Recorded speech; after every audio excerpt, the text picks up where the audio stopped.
obrigada. Como nossa colega falou,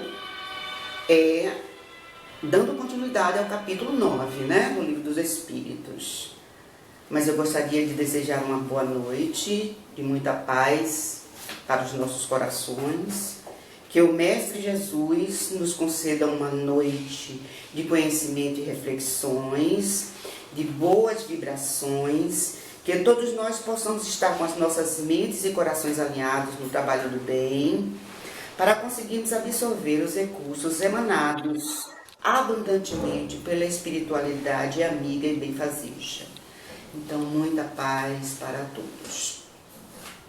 Vamos abordar então os itens de 9 a 12, que falam especificamente a respeito da ação dos espíritos sobre os fenômenos da natureza, os espíritos durante os combates, dos pactos, poder oculto, talismãs e feiticeiros. Não é pouca coisa, né? Muita coisa. Então vamos ver aqui.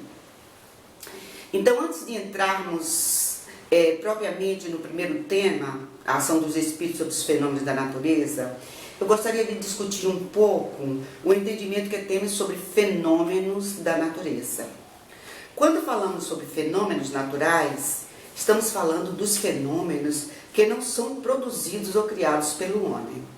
Então, alguns exemplos. Por exemplo, o nascer do sol é um fenômeno natural, né?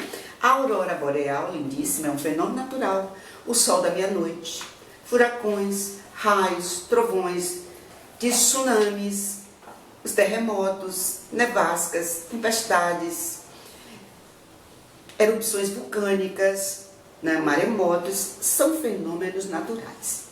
Entretanto, dado o sentido do termo fenômeno, esta expressão refere-se em geral aos fenômenos naturais, digamos assim, mais perigosos, também designados como desastres naturais.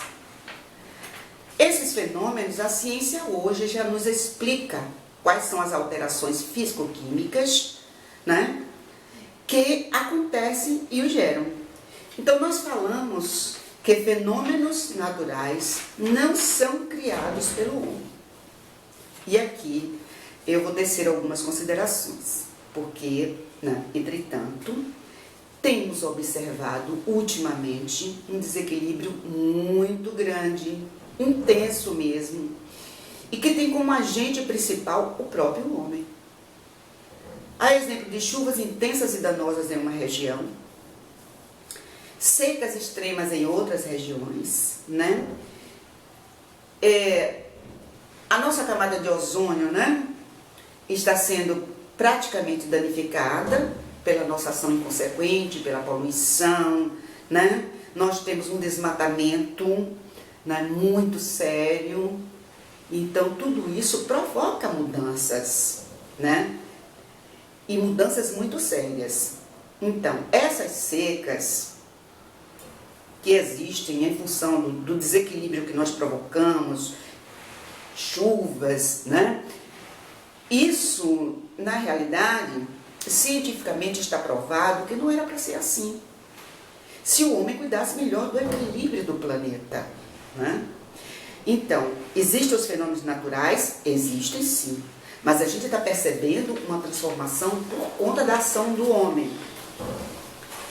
Mas, como eu disse, fenômeno natural é aquele que não é fruto da ação do homem, né? Então, quando Kardec traz essa questão da ação dos espíritos sobre os fenômenos da natureza, olha só na questão 536 como ele coloca: os grandes fenômenos da natureza, esses que se consideram como perturbações dos elementos, são devido a causas fortuitas ou têm, pelo contrário, um fim providencial. Então, ele está falando desses fenômenos que, de uma certa forma, causam um grande transtorno, né? Então, é preciso a gente estar atento, porque ele não está falando do pôr do sol, nem da aurora boreal, ele está falando das erupções vulcânicas, terremotos, maremotos, e aí ele faz essas perguntas. Os fenômenos naturais, eles existem e é fato, estão aí. Porém, eu preciso deixar bem claro que eles não são criados pelos espíritos, Os espíritos não criam os fenômenos naturais. Espíritos não criam tempestades, ventos e maremotos. São, como o próprio nome o diz, fenômeno natural. Fenômenos naturais que se intensificam ou se minimizam de acordo com a ação do homem no planeta, né? Portanto, muitos dos fenômenos que hoje nós estamos vivenciando, eles não são tão naturais assim, né? É por conta da nossa ação. Fenômenos como, por exemplo, a erupção vulcânica é um fenômeno natural. O interior da Terra, aí vamos lembrar um pouco a formação da Terra. Porque o interior da Terra, ainda hoje, ele se acha, não sei se é o termo correto, mas eu posso dizer incandescente, né? Em ebulição, a Terra passou por vários estágios até chegar ao estágio que nós estamos hoje. Primeiro, ela era uma imensa bola de fogo.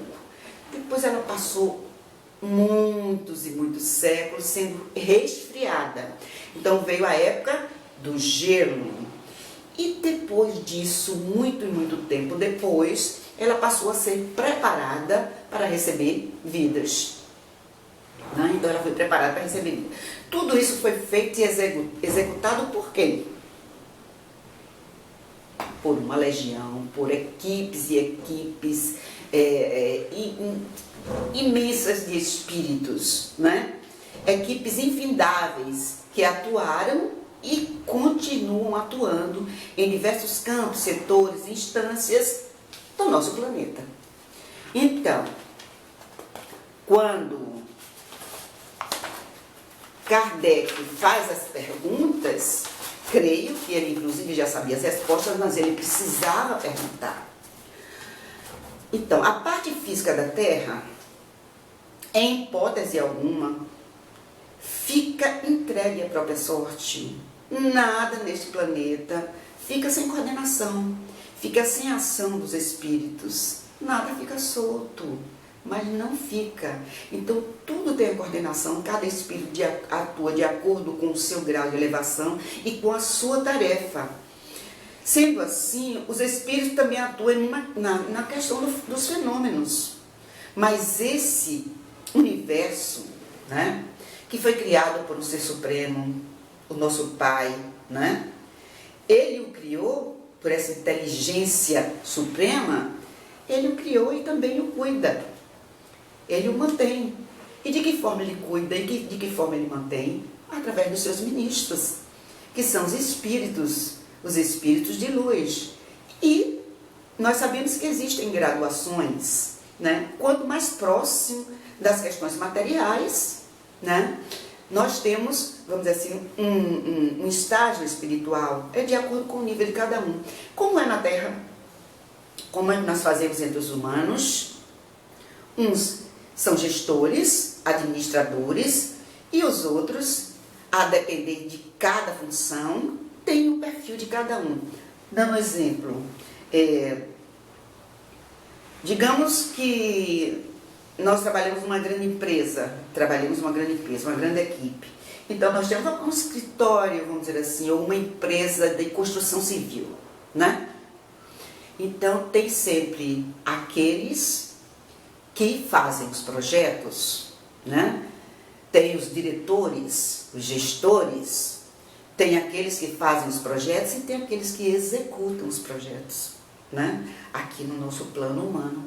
O plano espiritual é a mesma coisa. É exatamente assim que acontece. Então, essa inteligência superior que coordena o universo e que está no controle de tudo, e os espíritos que são seus ministros, auxiliares, co-criadores com o Pai, cumprem as suas tarefas nos mundos que compõem todo este universo. E é claro que dessa forma que essas inteligências atuam nos fenômenos naturais dos quais estamos tratando. Naturalmente que cada mundo tem os seus fenômenos, de acordo com a sua constituição física. Então, a Terra tem os fenômenos naturais próprios da Terra.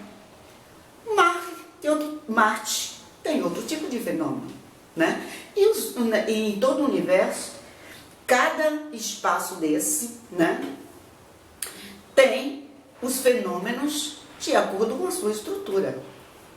Então, quando Kardec fez essa pergunta, naturalmente que ele já sabia que existiam espíritos responsáveis por coordenar e por atuar nesses fenômenos naturais. Então, na questão 537, ele pergunta assim: a mitologia dos antigos é inteiramente fundada sobre as ideias espíritas, com a diferença de que consideram os espíritos como divindades. Ora, eles nos representam, eles nos representam, esses deuses ou esses espíritos, com atribuições especiais. Assim, uns eram encarregados dos ventos, outros dos raios, outros de presidir a vegetação, etc. Essa crença é destituída de fundamento? Totalmente. Ele responde: tão pouco destituída de fundamento, os espíritos, que está ainda muito aquém da verdade. Então, não é bem como está descrito na mitologia. Então, e uma mitologia não passa de uma simbologia. Então, nós não temos espíritos que vão provocar tempestades, nem relâmpagos, nem trovões, os deuses dos mares, né, como nós conhecíamos na mitologia dos raios, dos trovões, da vegetação. Mas existem, claro, os espíritos que ali estão para coordenarem, para controlarem esses fenômenos, de acordo com as necessidades de cada planeta. Eles não criam os fenômenos, mas vão controlá-los, como sempre o fizeram desde o início do nosso planeta. Eles não derrogam a lei, né? Esses espíritos não derrogam a lei, pois os espíritos não impedem os fenômenos, apenas coordenam e controlam. Percebam que é uma ideia bem diferente da crença das divindades, que provocam raios, que provocam maremotos. Portanto, os espíritos estão apenas no controle dos fenômenos. Mundo nenhum está entregue, portanto, à sua própria sorte no que diz respeito aos fenômenos. Aí Kardec pergunta ainda na questão 537A. Pela mesma razão, poderia então haver espíritos habitando o interior da Terra e presidindo os fenômenos geológicos? Bom, os espíritos não precisam habitar o interior da Terra. Assim como nós não precisamos que o nosso anjo protetor ou o nosso anjo da guarda esteja todo o tempo juntinho da gente, né?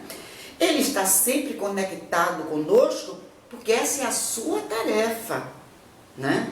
De nos proteger, de nos amparar, de nos intuir, nos orientar, mas não precisa ficar todo o tempo do nosso lado, né? Eles estão vibratoriamente todo o tempo com a gente. Eu vou dar um exemplo muito simples. Digamos que hoje, com a tecnologia que nós temos hoje, né? Nós temos aqui a nossa amiga Geisa, que é ligada à tecnologia, que ela aqui está promovendo tudo isso aqui, né? É quem grava, é quem faz tudo. Digamos que a nossa amiga Geisa seja funcionária de uma empresa da Alemanha, só que no Brasil, na casa dela, no escritório que ela montou na casa dela. Ela está conectada todo o tempo com a empresa, via online, via internet. Mas o dirigente, né, o responsável pela empresa, ele está fisicamente em um outro espaço, na Alemanha. Mas ela está conectada com ele todo o tempo. É a mesma coisa do nosso anjo guardião. Ele está vibratoriamente todo o tempo conectado conosco. E no caso dos espíritos, é a mesma coisa. Ele não tem que necessariamente morar no interior da Terra ou em qualquer espaço da Terra para desenvolver as suas tarefas, né, desenvolver tudo aquilo que lhe é atribuído. Então, os espíritos não são moradores de determinado espaço, de determinado local. Portanto, eles não têm que habitar o centro da Terra. Então, nós temos aqui a 538, que ele pergunta assim: esses espíritos pertencem às ordens superiores ou inferiores da hierarquia espírita? E os espíritos respondem: segundo o seu papel, for mais ou menos material ou inteligente. Uns mandam, outros executam. Eu já dei esse exemplo quando eu falei da empresa de construção civil. Uns são gestores, diretores, donos das empresas, outros são os engenheiros, outros são os mestres de obra, uns são os detentores do poder, que são os donos. Nós temos os profissionais, que são os engenheiros, que fazem os projetos, que planejam, e nós temos os executores. Em relação aos espíritos, é a mesma coisa, né? Então, uns executam as ações materiais, né? Sempre, os que executam essas ações materiais são sempre de uma ordem inferior entre os espíritos, como entre os homens. Então, nós temos aqui a pergunta 540, para fechar isso aqui, ele pergunta o seguinte, essa parte dos fenômenos. Os espíritos que agem sobre os fenômenos da natureza agem com conhecimento de causa, em virtude de seu livre-arbítrio, ou por um impulso instintivo e irrefletido? Os espíritos respondem: uns sim, outros não. Faço uma comparação. Figurai essas miríades de animais que pouco a pouco fazem surgir do mar as ilhas e os arquipélagos. Acreditais que não há nisso um objetivo providencial e que esta transformação da face do globo não seja necessária para a harmonia geral? São, entretanto, animais do último grau os que realizam essas coisas, enquanto vão promovendo a sua necessidade e, sem se perceberem, são instrumentos de Deus. Então, uns têm consciência, plena consciência, e outros não. Então, dando continuidade, né, porque são muitos itens e a gente não pode ficar presa a um único, nós vamos passar agora para o item 10, que fala sobre os espíritos durante os combates, quer dizer, a ação dos espíritos durante os combates. E antes de entrar propriamente nesse tema espiritual, eu queria falar um pouco a respeito da guerra, dos combates, das ações de conflito que ainda vivemos e que convivemos com essas situações. Diariamente nós vemos na mídia notícias sobre guerras, combates, né? Ações conflitivas, de diversas formas e em vários lugares. Se formos ver na história da humanidade, muitas guerras já aconteceram. Hoje, por exemplo, se eu não estou enganada, nós estamos completando 74 anos da bomba sobre Hiroshima e Nagasaki. É um episódio muito triste, né, que precisamos pensar muito, porque ainda precisamos das guerras. Será que ainda precisamos? Lá no Livro dos Espíritos, na questão 742, na Lei de Destruição, uma das 10 leis morais, vem falando sobre as guerras. As guerras estão dentro da lei de destruição. Esse capítulo, quando nós estudamos cuidadosamente, ele nos acalenta, nos acalma um pouco, né? Ele dá um refrigério no nosso coração e nos tira muito da vibração de angústia, de tristeza, de revolta, quando diante dos flagelos naturais, como assassínios, crueldades, né, guerras, dentro ainda da lei, dentro ainda de um processo evolutivo necessário ao nosso estágio. Então a gente vai estudando e percebendo que só Deus, somente Deus, somente o nosso Pai comanda tudo, todo o universo. Então tudo tem razão de ser, né? Ainda pertinente ao nosso estágio evolutivo. Então ele pergunta nessa questão seguinte, na 742, qual é a causa que leva o homem à resposta dos espíritos é a seguinte: a predominância em nós da natureza animal sobre a natureza espiritual. Ainda predomina em nós a natureza animal. Ela prepondera a natureza espiritual. E a satisfação das paixões, está lá no Livro dos Espíritos. No estado de barbárie, não conhece senão o direito do mais forte. Por isso, a guerra é para eles um estado de normalidade. Por exemplo, há séculos e séculos atrás, quando ainda estavam no estado de barbárie, né, a preponderância de um grupo, de um povo, de uma civilização sobre outra, vamos deixar até a civilização de lado, era através da lei dos mais fortes, dos embates, dos combates. E aí veio a Idade Média e continuamos com essa mesma sistemática, né, da conquista dos povos, das conquistas dos espaços. Né? Depois nós chegamos para o século XV, né, 16, Brasil, 1500, último ano do século XV, 1501, século XVI, quando lembram que Cabral estava buscando o caminho marítimo para as Índias, aquela corrida para a busca do caminho marítimo pelas Índias, para as Índias, pelos países em desenvolvimento na época, os poderosos países, por exemplo, Portugal, por incrível que pareça, era um deles, dos poderosos, França, Inglaterra, né? Então, nessa busca pelo caminho marítimo para as Índias, porque o mar Mediterrâneo havia sido tomado, sabendo da existência do Brasil, Portugal então veio, deu uma paradinha, tomou posse do país Brasil, porque o objetivo era o quê? A expansão dos países, né? Então, conquista de mais terras, de mais colônias, né? Para enriquecer cada vez mais os seus países, né? Como Espanha, França, Inglaterra, né? Então, nesse período, a Europa, ela estava se organizando, se estruturando ainda, mas existia, né, normalmente, através de embates, a conquista de outros povos e de outros espaços, né? Então, voltando, para que não me perder nisso, eu estava falando do motivo das guerras, não é isso?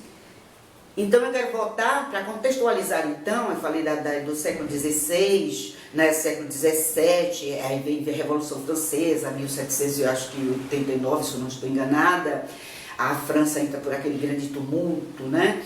Então, eu quero contextualizar, por que eu estou falando isso? Porque eu quero contextualizar a época de Kardec, né? Quando Kardec publicou o Livro dos Espíritos, 1857, creio, 1857. 1857 era o século XIX, né? Foi nessa época, século XIX.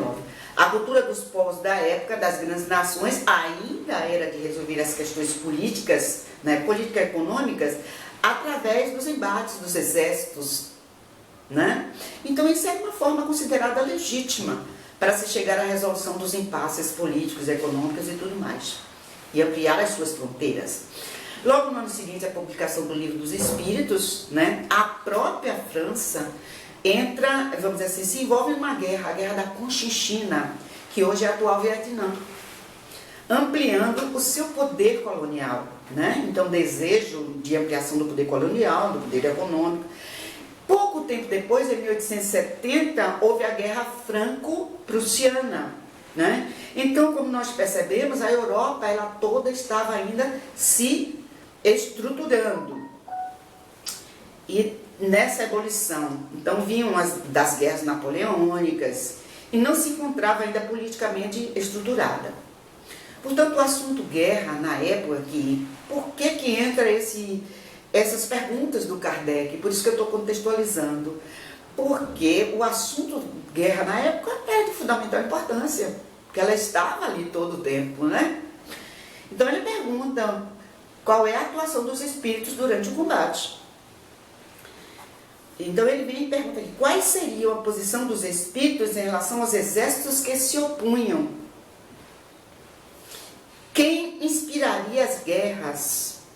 O que aconteceria àqueles militares mortos em combate? Tudo isso são perguntas que Kardec faz aos espíritos. Então as perguntas giram em torno dessa temática. E a resposta dos espíritos esclarecem conforme a profundidade das perguntas. Como o tema é bem específico, vamos procurar fazer a abordagem proposta por Kardec e depois vamos fazer um paralelo com a nossa realidade atual, conforme o mundo violento de hoje, com as respostas dos espíritos. Em combate, isso aqui eu trouxe, está aqui entre aspas, porque foi de um colega, no momento eu peço perdão, porque no momento eu esqueci o nome dele, era para ter anotado. Mas essa parte aqui que eu vou fazer a leitura, eu achei muito interessante essa análise dele, mas não posso me apropriar da fala dele, né? Ele traz isso com muita clareza e eu achei interessante. Ele diz assim, que em combate, os exércitos se opõem não necessariamente pelo ódio, mas sim em defesa de uma causa que os seus líderes defendem. Portanto, é errado dizer que os exércitos lutam. Porque, de fato, quem luta são os governantes. Os exércitos representam os governos nos campos de batalha. Porém, aí há de se fazer uma consideração. Qual é o pensamento do soldado que vai à luta? Vai depender muito da posição mental deste soldado, da sua percepção em relação ao combate que engaja e da interpretação que dá ao disparar sua arma contra a tropa inimiga. Percebam bem, eu vou ler de novo. Ele estava afirmando, meu colega, e que eu comungo com isso, né, que quando um soldado vai à luta, vai à guerra, ele está cumprindo um dever, mas ele está, vamos dizer, guerreando por conta do governo que assim o enviou, cumprindo as suas funções. Aí vem essa consideração que a gente tem que atentar. Qual é o pensamento? Porque a gente diz assim, olha, preste atenção. Jesus sempre disse, vigiai e orai. Vigiai o quê? Vigiai os nossos pensamentos. Então é aí que vem a consideração. Qual é o pensamento do soldado que vai à luta? Isso vai depender muito da posição mental do soldado, do que ele realmente pensa, da sua percepção em relação àquele combate, né? Da interpretação que dá ao disparar a sua arma contra a tropa inimiga. Isto é que vai posicioná-lo dentro de uma lei de ação e reação, de causa e efeito. É o que ele pensa, é a concepção dele no momento em que ele dispara a arma contra o indivíduo, contra o inimigo. Então, se a sua mente está limpa, se a sua mente está associada apenas ao desejo claro, às ideias, de defender as ideias da sua nação, se ele está convicto da sua posição para a defesa de ideias que considera nobre, a vinculação com a destruição do exército inimigo possui menos peso. Olha a palavra, possui menos peso. Porque a gente sempre tem o livre-arbítrio. Menos responsabilidade pelos atos que comete. A responsabilidade, neste caso, fica por conta do governo que o levou à luta. É aquele que tem maior compromisso com este ato. Aquele que por motivo político, econômico, iniciou a guerra. Se por outro lado, é uma outra consideração, Vamos acompanhar o raciocínio. O soldado que dispara a arma sente prazer no que faz, se deleita pela destruição,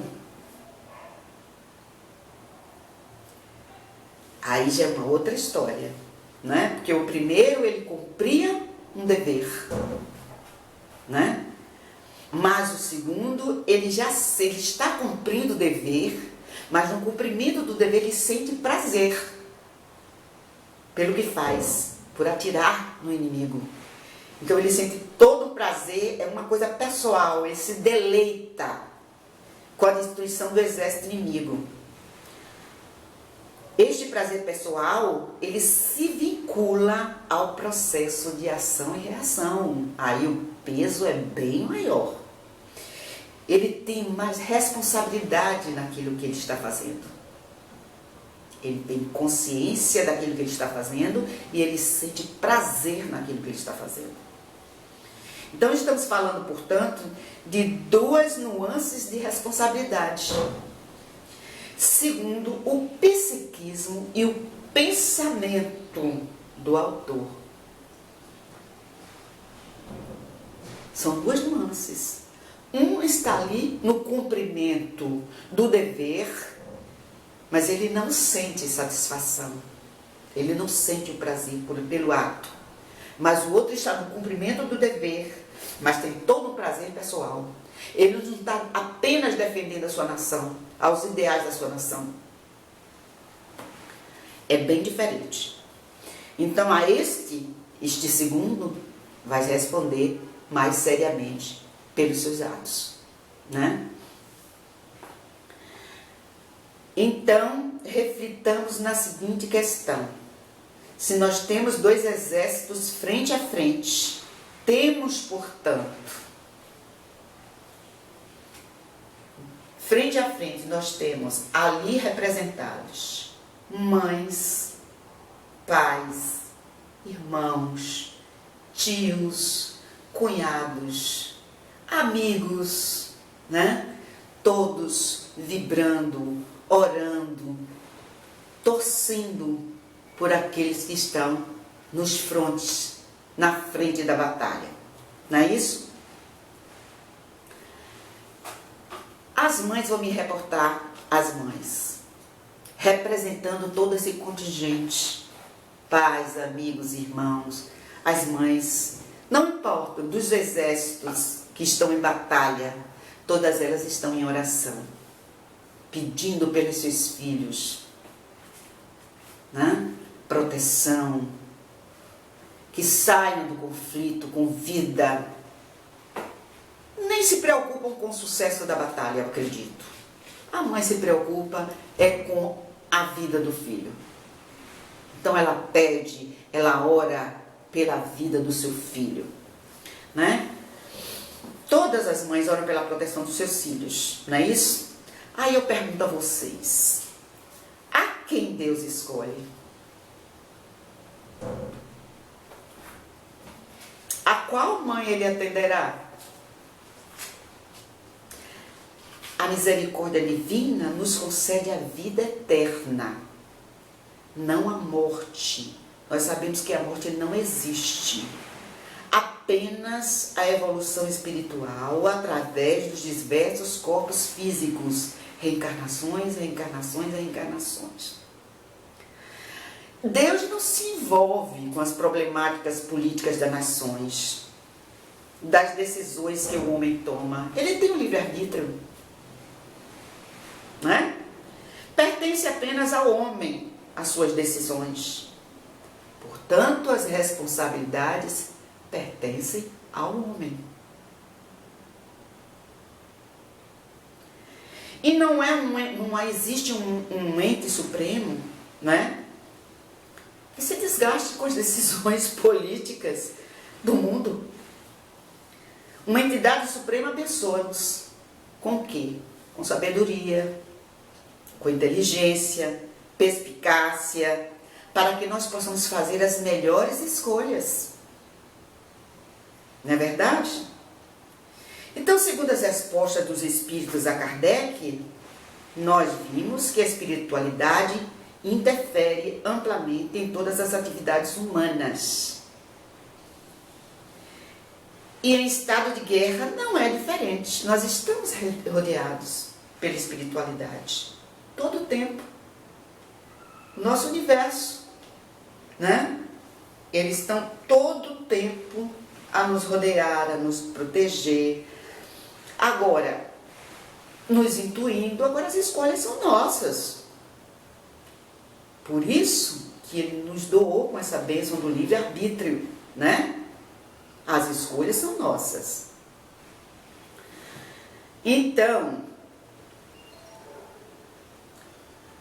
em estado de guerra não é diferente. Os espíritos também interferem nas decisões dos comandantes? Sim, interferem. Nas determinações dos soldados? Sim. Participa ativamente dos combates? Sim. Aí vamos conversar aqui um pouquinho a respeito disso. Quando se pergunta se as entidades se vinculam dentre os conceitos de justiça, os espíritos respondem que cada entidade de cada grupo defende as suas próprias ideias e seus próprios ideais. Vamos falar aqui um pouco disso. Vamos parar um pouquinho. Aqui, eu vou descer algumas considerações.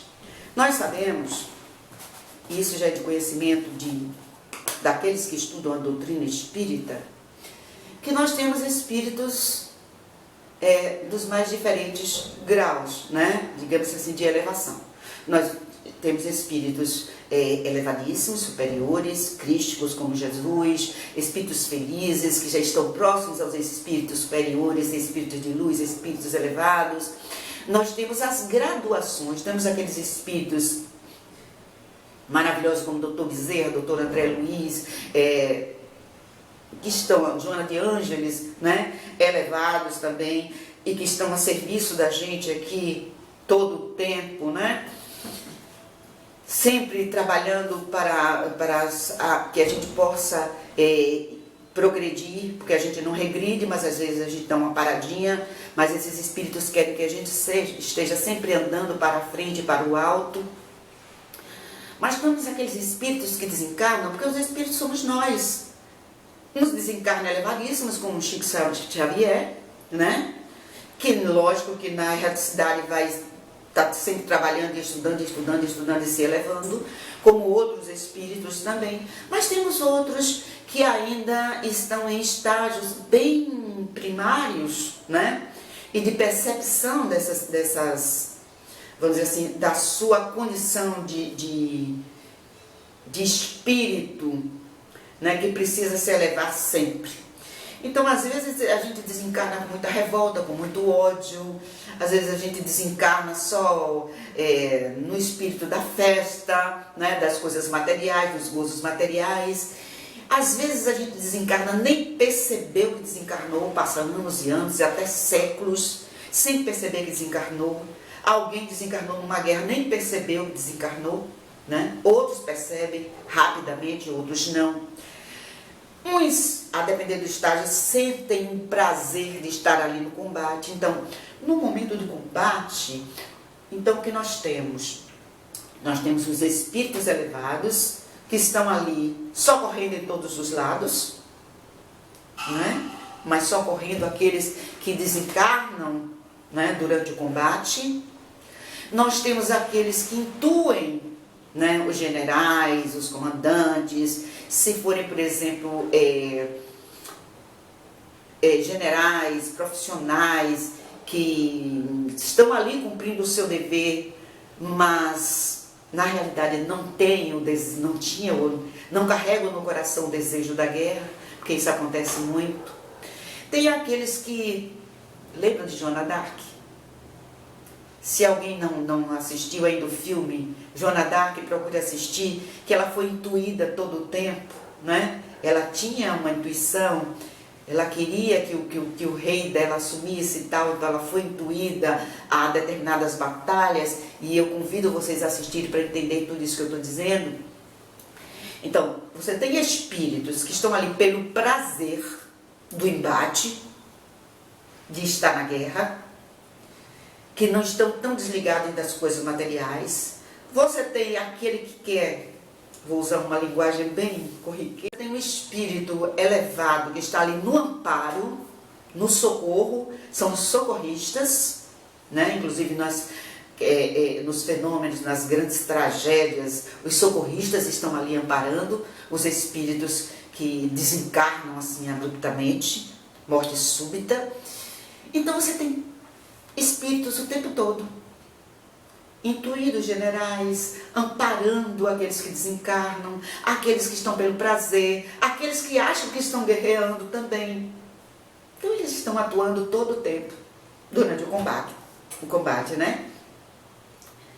Então quando se pergunta se as entidades se vinculam dentro dos conceitos de justiça, os espíritos respondem que cada entidade de cada grupo defende os mesmos ideais. Portanto, quando há conflito humano, as mesmas expectativas que criamos ao observar a atitude daquele ou daquele povo estará intimamente associada com o grupo espiritual que os governa. Então, assim, se eu vivo num país que se envolveu numa guerra, mas é um país voltado para, digamos, os ideais altruístas, digamos assim, da liberdade dos povos, né? Do respeito ao ser humano, né? Democratas, um país democrático, os espíritos que vão incluir aquele grupo de generais são espíritos que comungam desses mesmos ideais. Se eu estou numa batalha com outro país, que vamos dizer assim, que os generais são verdadeiros ditadores, né? Eu vou me sintonizar, ou estes generais, esses comandantes, vão receber orientações de espíritos na mesma sintonia. Então, está mais do que claro que eles estão todo o tempo atuando durante os embates. A última pergunta dessa questão, os espíritos durante o combate, é a 548, quando ele pergunta assim: o espírito que assiste friamente a um combate como espectador testemunha a separação entre a alma e o corpo? E como esse fenômeno se apresenta a ele? Aquele espírito que está apenas assistindo o combate friamente. A resposta dos espíritos é a seguinte: há poucas mortes instantâneas. Na maioria das vezes, o espírito cujo corpo foi mortalmente ferido não tem consciência disso no mesmo instante. Quando começa a retornar a consciência, é que se pode distinguir o espírito a mover-se ao lado do cadáver. Isso parece ser tão natural que a vista do corpo morto não produz nenhum efeito desagradável. Toda a vida tendo sido transportada para o espírito, somente ele chama a atenção e é com ele que o espectador conversa ou com quem dá ordens, quer dizer, o espírito do espectador. Então, assim, em toda morte abrupta, violenta, rápida, a não ser que esse espírito seja um espírito muito elevado, né, eu digo um espírito elevado, assim, tenha um conhecimento da vida espiritual, tenha o perfeito conhecimento de como se dar esse desligamento do corpo, né, da matéria, né, com o perispírito. Mas mesmo assim, se é uma pessoa jovem, em pleno vigor, né, vamos dizer assim, do seu físico, do seu orgânico, esse desprendimento não é rápido. Muitos demoram muito, mas muito para entender esse desenlace, essa morte. Só se ele for muito, mas muito esclarecido para perceber, mas mesmo assim não é de imediato por conta do vigor físico, né? É uma pessoa que está no seu apogeu físico, então esse desligamento do espírito, ele não é de uma hora para outra. É a mesma coisa se dá no combate. Muitas vezes ele percebe o corpo, né, dele, mas ele não percebeu que ele desencarnou. Se ele continua vamos dizer assim, no ardor da batalha, aí ele começa a perceber que ele passa por dentro do outro, que ele fala e ninguém responde. Aí ele começa aos poucos a notar que tem alguma coisa estranha. E essa percepção vai acontecendo lentamente. Mas nem todos são assim tão rapidamente. Deixa eu ver quanto tempo eu tenho aqui. 5 minutos. Então aqui eu tenho agora dos pactos. Nossa, eu tenho que falar dos pactos ainda.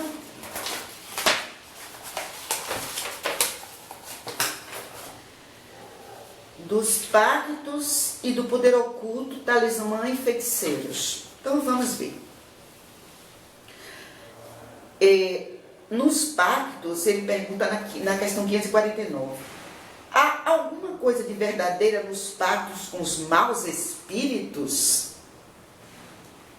Porque quem nunca ouviu dizer que, por exemplo, fulano vendeu a alma, né? Para conseguir isso, para conseguir aquilo. Isso é algo que todo mundo já ouviu falar, né? Bom, nós temos uma relação muito forte com os espíritos, né? Todo o tempo. É que a gente não se dá conta. Essa questão dos pactos, ela é muito corriqueira, né? Muito corriqueira. Mas eu digo a vocês, eu, Hilda, estou dizendo, que esses pactos não existem. O que existe é a sintonia, né?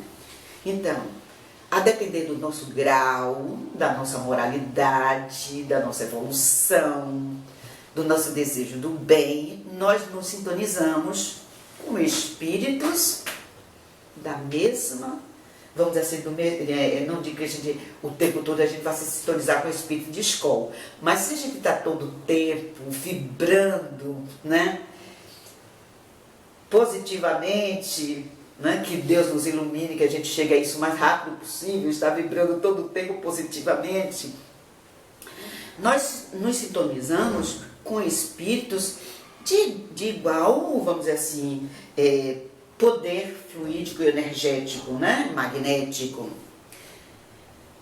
E se acontece o contrário, se eu tenho, vamos dizer assim, mágoas de alguém, desejo, vontade, querer de prejudicar alguém, eu vou me sintonizar com espíritos nesse mesmo nível. Tudo é uma questão de sintonia. Então, se eu tenho um poder magnético muito grande, isso é potencializado. E sem contar também que os espíritos, eles ouvem os nossos pensamentos. Então, se você tem pensamentos de prejudicar alguém, de agredir, de ferir, os espíritos vão estar ouvindo aqueles pensamentos e vão sintonizar a depender da intenção deles. Exatamente. Né? Como nós temos os nossos amiguinhos que nos acompanham esperando uma oportunidade para dar risada da gente.